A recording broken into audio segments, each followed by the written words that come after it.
liaison société-employé, il existe plusieurs méthodes de paiement de ces salaires pour les employés de la société offshore. Il peut avoir la forme d'un salaire direct, c'est-à-dire à partir d'une transaction directe entre la société même et le compte personnel du salarié.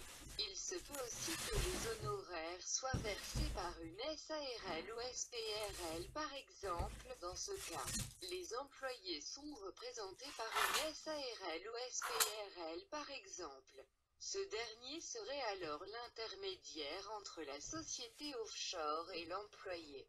Il est aussi possible que le salarié ait un statut de travailleur indépendant pour recevoir ses honoraires mensuels. Cela requiert la présentation de factures contenant toutes les données d'immatriculation et de fiscalité du salarié.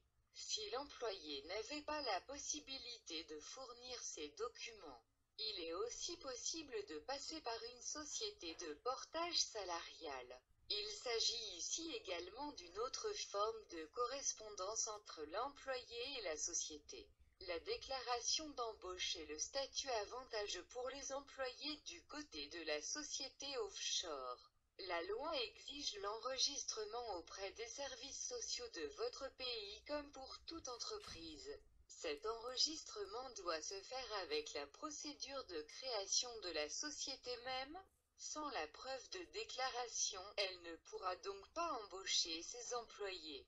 Pour ce qui est des employés, il est toujours plus intéressant de se présenter avec un statut d'auto-entrepreneur.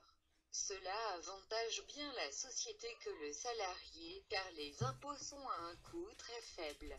Il se peut aussi que les autres statuts soient intéressants, puisque cela peut varier d'un pays à un autre. En tout cas, avec un professionnel à l'international dans le domaine de création d'entreprises offshore comme Soyou Manage. Toutes les stratégies et les démarches à faire pour la bonne marche de la société ne sera plus le souci des investisseurs offshore.